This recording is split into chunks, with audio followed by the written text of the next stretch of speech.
Hello. I I got a new chair and I'm still getting used to it because it's like a fancy chair with like neck support and back support and it's a lot of fun to move around in, but it's also like heavy as hell, which isn't great considering my Ehlers-Danlos syndrome, but we'll manage. Okay, so I recently finished season 2 of Umbrella Academy.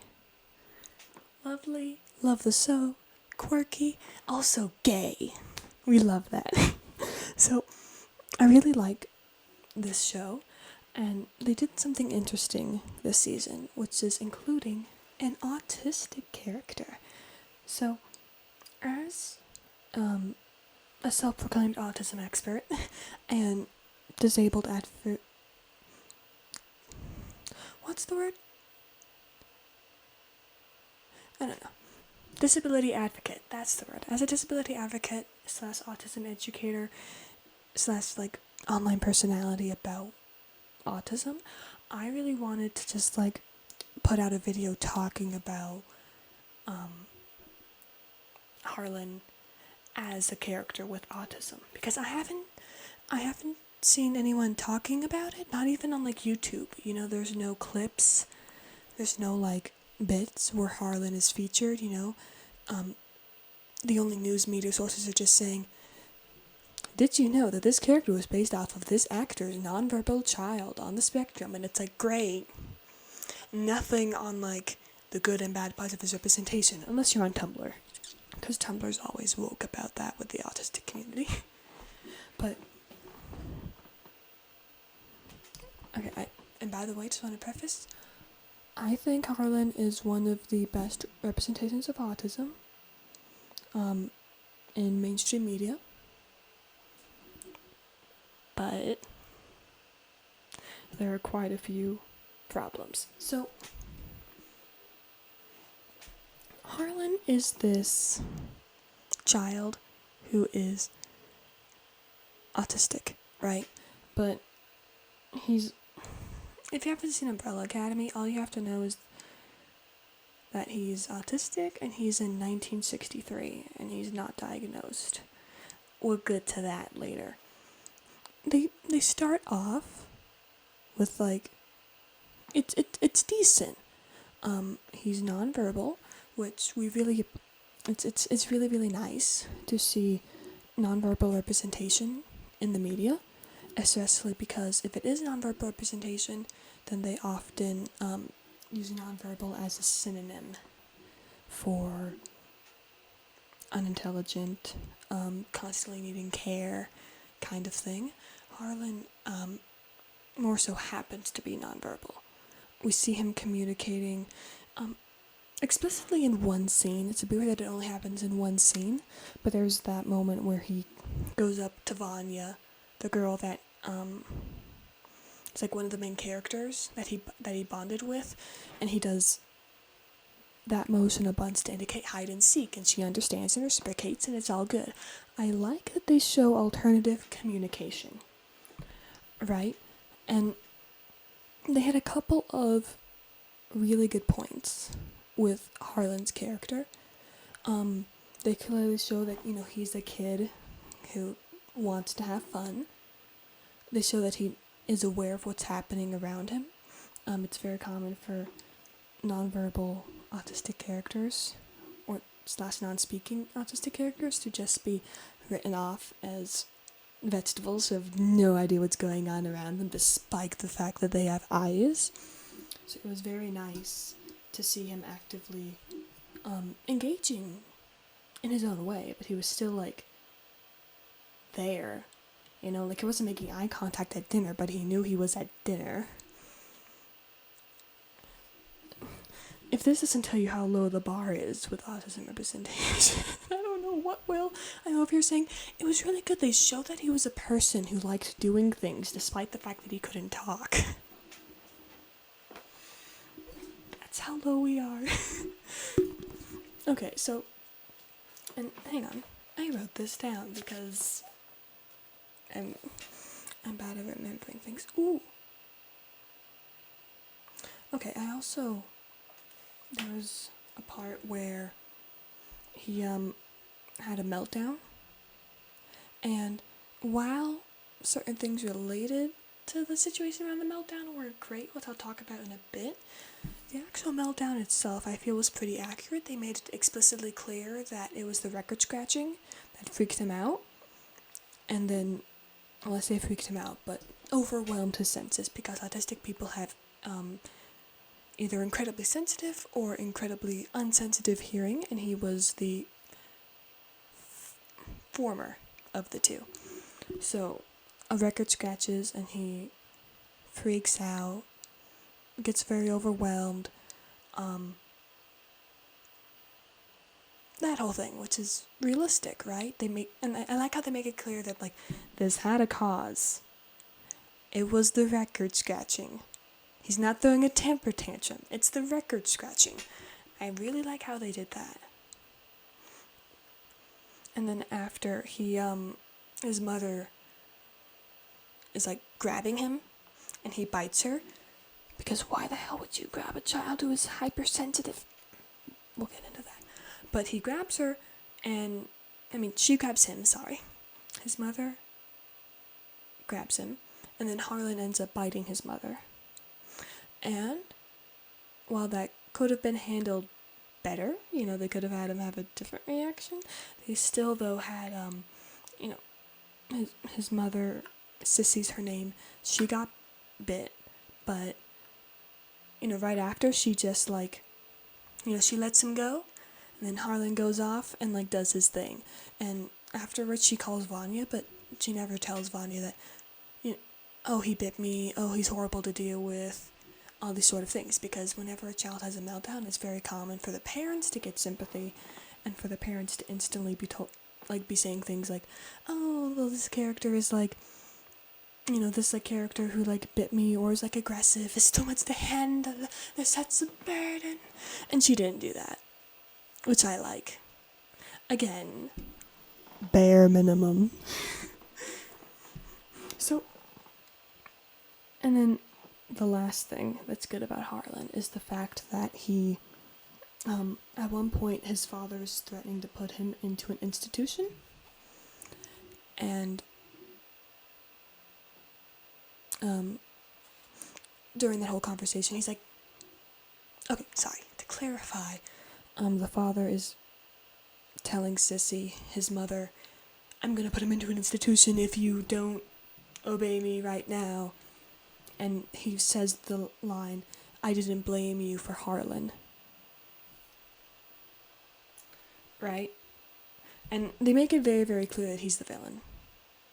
Sorry, that was a bit convoluted. Essentially what I'm trying to say is that the father was clearly a dick, and it was clearly him being a dick, not the fact that Harlan was autistic. Because here's the thing, right? A lot of times in real life and in media, if a child has difficulties, then they blame the child. Or if a parent is fed up, then they blame the child as well. And this, this didn't happen. They made it very clear that the dad's just a bad person. It's not Harlan's fault for existing. Again, bare goddamn minimum. But we don't get that, so I'm happy that they met the bare minimum.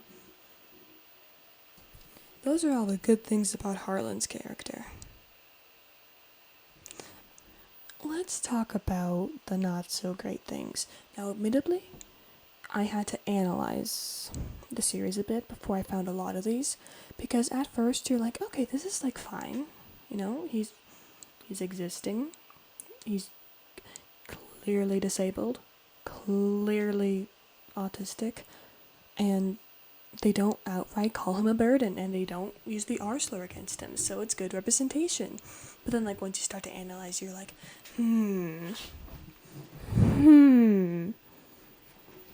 this ain't quite it, Chief. So, there's two main areas where Umbrella Academy fails with Harlan. The first of which is just portraying autism accurately. And the second of which is how other characters act with Harlan, / the historical context. of the time period they're in. Those are my two biggest griefs. So the first one with how he doesn't portray autism correctly. He's nonverbal. That's his biggest thing. They say that he's never said a word, right? That's his big thing. And that's fantastic, right? We need nonverbal representation. But they show him being nonverbal, which is not necessarily a trait of autism, by the way. Only... Oh, jeez. See, the numbers are hard to tell because scientists don't care what happens to autistic adults once they, become adults. So the numbers are hard to come by. But it's estimated that about 16% of autistic adults are some sort of nonverbal, but that includes semi-verbal, and a lot of this is parents reporting it. So I'll say maybe 10% are completely nonverbal, which even then seems like a lot. That's being generous. But being nonverbal is not a trait of autism. It is a very common comorbidity as a result of things like sensory processing issues related to mouth movement, weakness of muscles / just lack of fine and gross motor skills, and also it's just a very complicated process.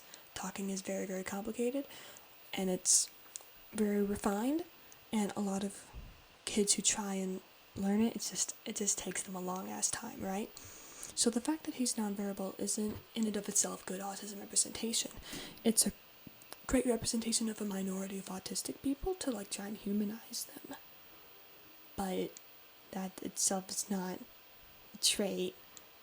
And considering as it's one of the only two things that is visibly used to portray his autisticness concerns me. The second thing is that one meltdown I mentioned, which it gave me a weird vibe, right? Why would you include the meltdown? I like that the meltdown was accurate, Yes, things are going to happen. Yes, they're going to happen by things that they cannot control. It's not a temper tantrum, and if your child / the person accidentally hurt you in the process, it's not their fault, and you shouldn't get upset at them. That part of it's good. But then they don't do anything else with the meltdown? What they should have done, if they really wanted to have a meltdown, which seems a bit weird to include, if they really wanted to have that, then they should have had a bit at the end where they explicitly state, oh, it's not his fault, I grabbed him, I shouldn't do that. Because as an autistic person, let me tell you, when I saw her squeeze him without his consent in the middle of a meltdown, Girl, what are you doing? That's not what you do. Unless you know for a fact that your child is not touch hypersensitive and actually benefits from weight, do not fucking do that. Are you crazy? Of course he bit you. But they don't say that. It just happens. And I'm a little bit weirded out about the meltdown just in general. Cause okay, why is he only nonverbal? No other traits, and then has a meltdown. Because this is what's bad about Harlan. They don't show any other common autistic traits with this character. But, they don't show the most common ones. They don't show some of the most stigmatized ones. They show the ones that tend to get the most sympathy out of a neurotypical audience. Right? If Harlan happy-stimmed, as he should, if he happy-stimmed, that would not get the same reaction of trying to make Sissy a savior as it would if you only showed what most people think is the most extreme presentation of autism, which is meltdowns and being nonverbal. That's where this character really starts to fall apart. Because there are so many traits of autism that there's a lot that are invisible, right? So you can't really show them. But there's a lot of them that like cause things that you should show, especially if Harlan is like he's completely nonverbal, and he also just sort of vibes. He lives on a farm, and his mother is supposed to be accepting of him. That's supposed to be what makes her such a good character. So this child should be fucking stimming all the time. All the time. And in case this is a non-autistic person watching this, stimming is I've been doing it a little bit throughout this video. It's the repetitive motions that we make, because we are physically unable to process sensory input without it. Just dead ass. It's how we process sensory input. It's how we regulate emotions. It's how we express our emotions. We have our own natural body language compared to neurotypicals. At events made by autistic people for autistic people. Like, it's literally like everyone goes, okay, so we know that a lot of people have auditory sensitivity, so instead of clapping, we're all gonna happy hand flap because it's such a universal autistic experience. Right? And they don't have Harlan do any kind of stimming. Anything. And he only does it a little bit when he's in the meltdown. That's the real kicker. 'Cause this child lives on a farm. His father's never around, and if his mother is all that we're assuming she is, she should be totally fine with him just fidgeting, right? But instead, well, stimming, fidgeting, same thing. But instead, he just doesn't do it. There's no reason for this kid not to do it. Literally no reason for Harlan not to be doing this. He should be doing it all the time. But we only see it during the meltdown. He does this. I just stopped myself because I was like, oh, that feels nice. We only see him doing that during the meltdown, which contributes to the misinformation and stereotype that stimming equals severe autism. That stimming is a sign of severe behavior. When it's not. Autistic people are forced to mask their stims if they want to have an ounce of just being able to survive in this world, because the world is just so cruel to disabled people. Like, we have to mask it. That's why you don't see autistic people doing it around others. It's a survival mechanism. And it only comes out when we are under such distress that we physically cannot keep it in anymore.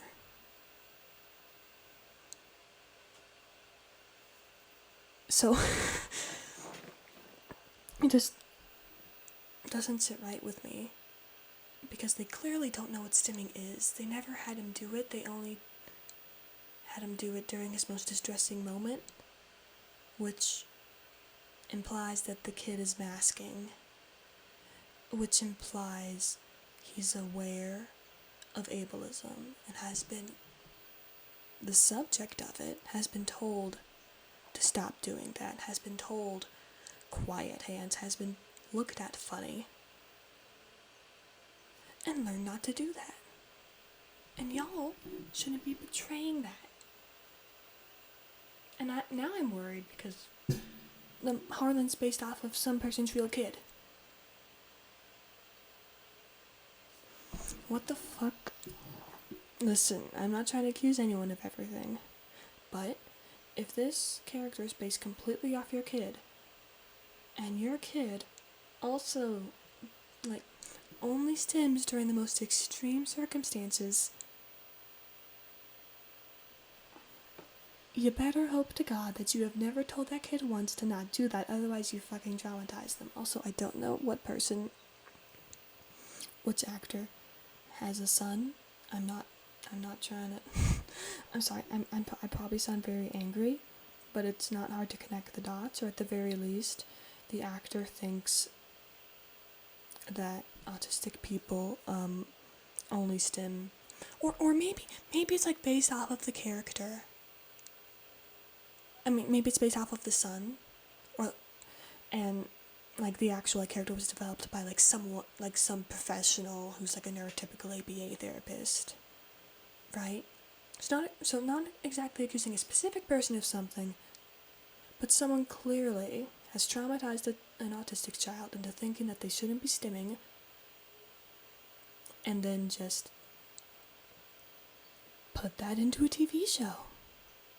Just put it right on in there. I don't know who, but it makes me pissed off. Because if they had talked to an autistic person, or talked to an autistic person who lived in an environment where it was safe to be themselves, and based it off of that, Harlan would have been stimming so much more. Especially because he has moments of, like, emotion. And he has moments of distress. There's one moment where, Missy and her husband are fighting, and Harlan, with his superpowers, it's a plot device that he temporarily has, he cracks a window. The boy is under distress. The boy is listening to people yell. Based off of if this was a real kid, based off of what we have seen before, any sort of like sudden noise causes him to go into a full-on sensory overload / meltdown. But you're telling me that when his parents are yelling right in front of him, which would be enough to at least make him, like, rock or something to cancel it out, instead he just cracks a window and he stays still. He stays still.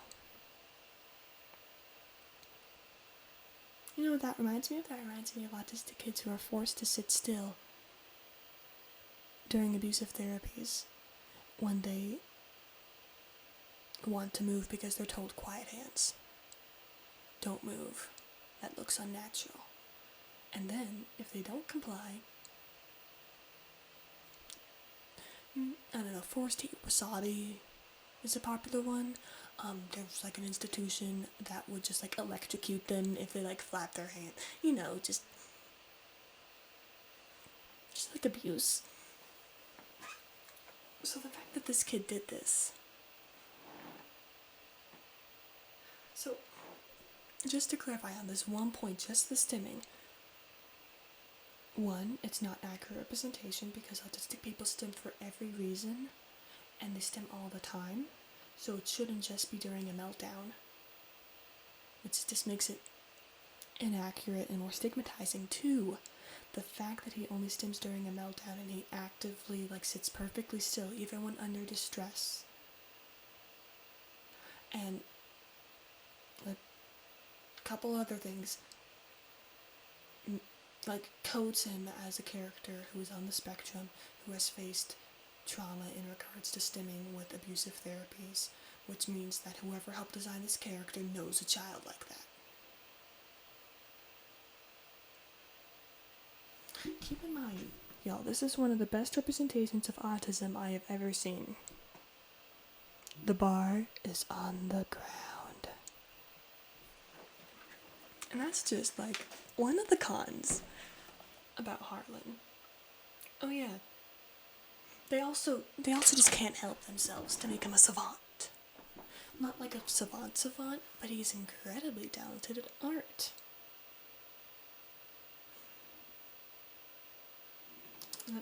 Let me tell y'all a secret. Autistic people have a thing called special interests. On the diagnostic criteria, these are referred to as restricted interests and behaviors, but that sounds like it's a bad thing, so we call them special interests. SPINs for short. Basically, they're a topic or topics that we fixate on, and it's the one thing we want to do. We do it for hours on end, for fun. And yeah, it's just great. I had a hyperfixation for a week on American Sign Language, and I taught myself 1,000 signs. Not because I'm a genius, but because I didn't eat. And I did it for 6 hours a day. And while that was still 2 years ago, I know a,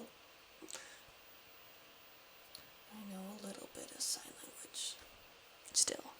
So that's where the savant thing comes from, because when you know how they always say practice makes perfect? Yeah, that process is kind of streamlined when someone does something for 6 hours a day for 2 months or straight or longer. Of course they're going to be talented at it. They're not eaten and wearing the same clothes for 2 days in a row because they're not doing anything else. That's where a lot of the savant thing comes. They're not geniuses. They're not naturally gifted. It's a goddamn special interest. And then they gives this like kid one in art, and it's like he's still a kid, y'all. He ain't gonna be amazing. But they just like throw it in. They don't even like explain it. They just like have him be like, look at the art. He deserves respect because he's valuable. And we're never gonna bring it up again. Are we gonna mention how special interests are used as a calming mechanism and a coping method? No, we're just gonna show it.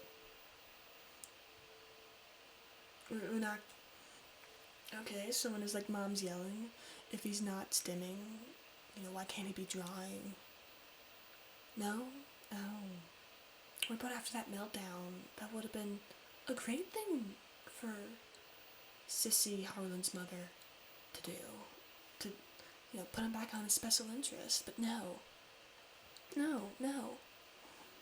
They don't. They just like throw out look at his ability. Totally a savant. Okay, you'll never see that again. Very bizarre.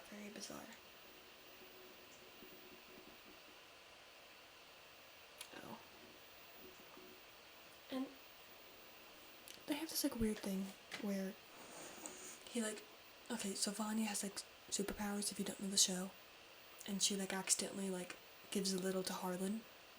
And at one point, Harlan freaks out because he's a child and he can't control superpowers. Right? Although he controlled it pretty good. Vanya blew up the whole ass moon. Harlan just, like, makes a big old storm cloud. But at one point, he, like, yells out, help me. And that just didn't really sit right with me. Like, we've established that the character's nonverbal. Like, it's like the closest thing he has to a plot point, right? So how about you just, like, keep him that way? If you wanted him to have, like, a mind communication with Vanya, you could, like, do something else. Or just, like, show him in a state of distress, and then Vanya would be like, oh, I saw Harlan. He's in the middle of a giant glowing thing. I have to go help him. Instead of, like, making him say help me. Although that wasn't horrible. Although he does like pass out after a seizure and then start saying Vanya in his sleep. And I'm like, that's not how it works. That's not how it works. That's not why people are nonverbal. What is wrong with you? What is wrong with you directors who approve this? Because here's the thing. A lot of the time people are nonverbal because it is incredibly difficult to translate their inner thoughts into words. A lot of us think in abstract concepts or just not as concrete as English provides. Or we think in pictures, or we think in symbols. Not all of us think in words, so for some that can be very, very difficult to translate into just speech. For others, it's a matter of fine motor skills. I myself, I was never completely nonverbal, but you could not understand when I was 2, and I was in speech therapy for 10 years, and I still didn't have great speech because the fine motor skills were so hard to get a grasp on. like that's another reason a lot of people are nonverbal. Other people are nonverbal because it's a sensory issue. Um, because, well, other people might not realize it. You know, speaking, you're moving your mouth, you can feel your tongue moving around. Like, there's a lot of, like, movement in here. And you can be hypersensitive to that, and that can cause a meltdown in some people. And considering as Harlan never makes a noise, I guess it's that third one. So, it doesn't make sense that he would start speaking after, like, magic burst of power. Because that's...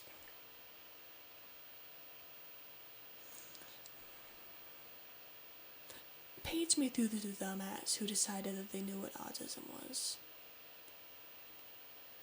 Now listen, those are the big things, and I know a lot of people are probably going to try and pass it off as, oh, well, Harlan, you know, it's fine if, like, it's fine if, like, he has signs of trauma, or he has signs of, like,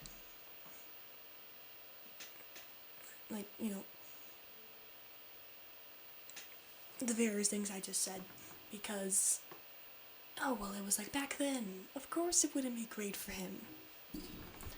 So let's hop into the second point of contention with Harlan's character. The history and the time frame.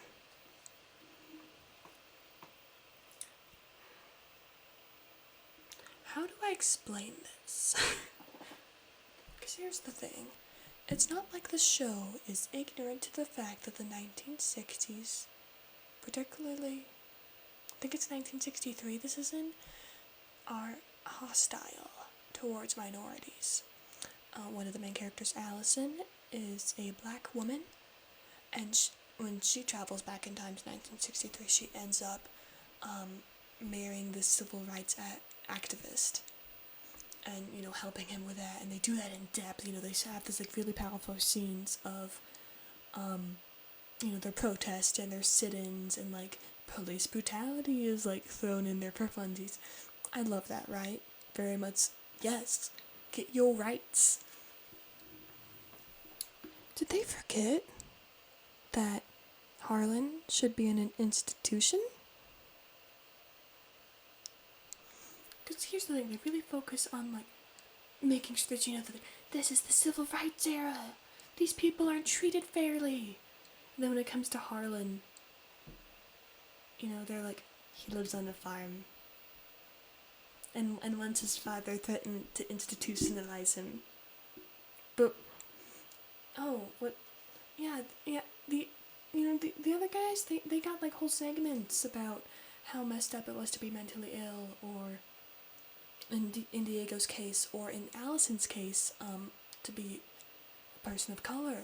You know, they, like, explicitly, like, showed, like, hey, it's not great. But no, we're not going to talk about the fact that disabled people were just, like, taken from their homes to be experimented on. That didn't happen. That didn't happen. And it's not like, you know, as soon as he went into public, or, like, went to a doctor, it's not like there was a very high chance that they would have forcibly taken him away to be actively sterilized because eugenics. No. It's not like it's not like they would have taken him away from his family because that they were deemed not able to take care of him and then forcibly put into an institution. No. It's just the one dad is a dick. Everyone else is it's not even a topic. Granted, eugenics did mostly end in the 40s, but it wasn't completely abolished until, like, a couple decades later. It was still a thing in a couple states. I think it's still technically legal in Georgia. If you're disabled, they'll give you, like, $200 if you, like, sterilize yourself. Like, it's still around. And American eugenics started as a way to, like, you know, erase disabled people. And Hitler was actually inspired by it. He gave us kudos, and was like, hey, you know, your system of wiping out the disabled helped me wipe out the Jews. So, yeah, we're not going to talk about that. Oh, you know, we're gonna bring up, oh, I'll send him to one of those places. Oh, but we won't talk about what happens at institutions. You know, it's not like we could talk to a survivor, because there's still people alive that survived the abusive institutions, including but not limited to slave labor, rape, abuse, sexual assault, and more. Oh, and if it was spicy, they deemed you completely unworthy of living, and they would actively experiment on you, including things like, just like taking chunks out of your brain. It's not it's not like that was an active thing. Oh, and it's not like if Harlan was accurately portrayed and he was like stimming like he was supposed to, then if he was in public he would have been not allowed, because in a lot of states you weren't allowed to be obviously disfigured or obviously disabled or disturbing public peace with existing. It's not like he wouldn't have been able to like go into public spaces. No. What are you talking about? That was the thing that threw me off the most, because we were like thrown into 1963. They show us this like mental hospital that clearly has no idea what the fuck they're doing. They show us the civil rights movement, they show us the assassination of Kennedy, and then they come to Harlan and it's like, oh no, he's fine. Sissy was born at the height of the eugenics movement, if we assume her to be like in her early to mid 30s. She would have thrown Harlan away. And even if she didn't want to, there's nothing stopping the dad from doing it. And if we're being honest, both of their parents would have grown up at the prime time when everyone just accepted that disabled lives were less than and needed to be exterminated, which many people still hold today. He would have just taken that kid away. And even if he didn't, kids still technically have to go to school.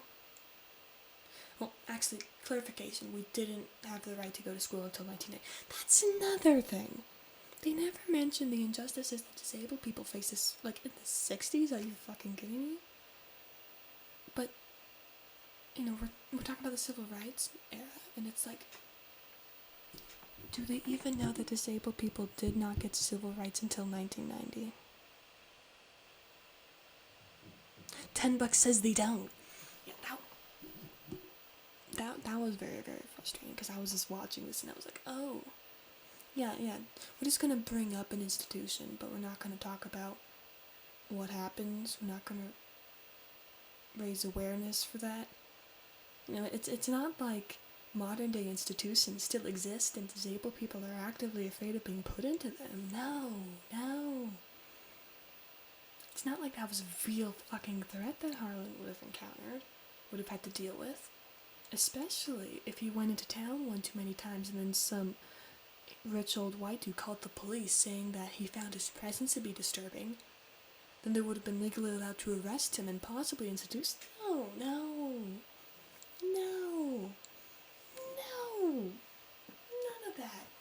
None of that. And that's another weird thing. They specifically avoid saying autism/autistic. When, I'm sorry, Hans Asperger and I forgot who figured out classical autism. They were from the 40s. Autism had been around for 20 years, 15 to 20 years, by the time that the show takes place. I think they would have known. Like, Vanya even says in the future they have a name for it. No, they have a name for it right now. Why won't you say it? Just say it. What? What are you doing? What's wrong with you?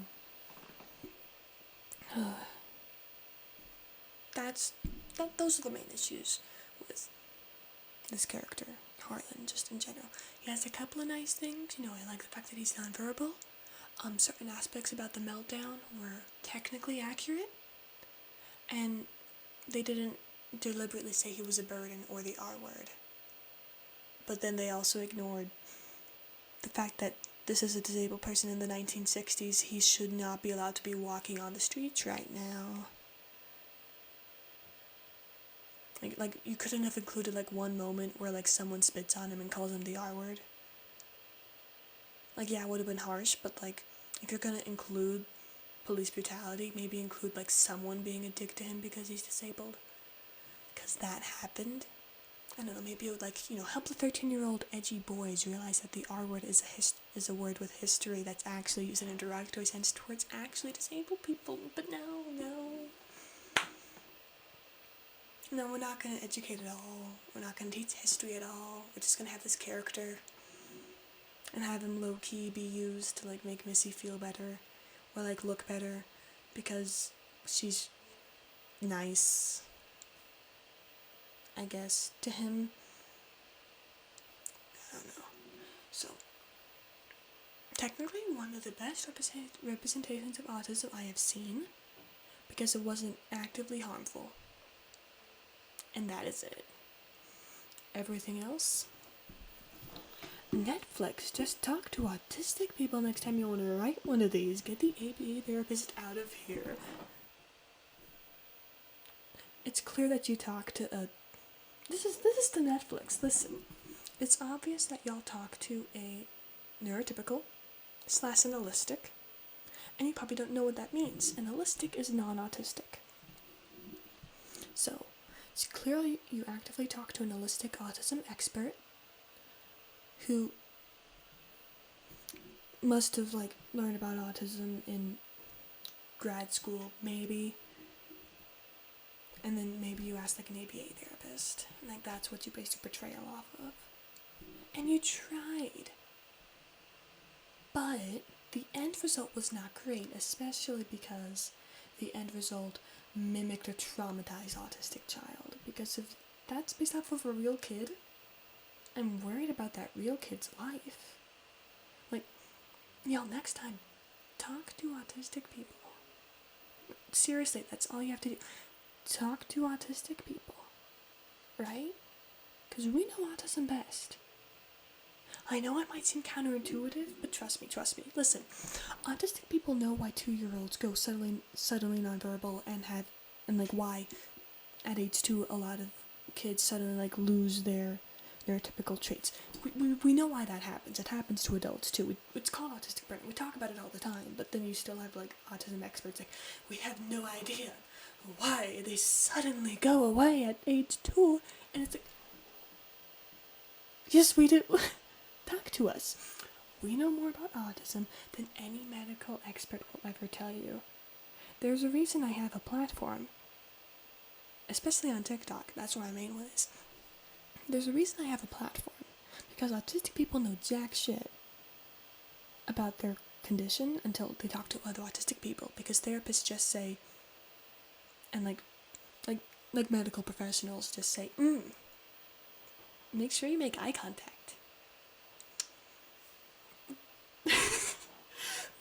That's all they say. So next time, just talk to the community. And also, check up on that kid that you based Harlan off of. Please. Please tell me he hasn't had ABA. Specifically, stimming repressive ABA. That's weird. Alright, I'm gonna wrap this up here. But if y'all watch this, thank you for watching my little rant.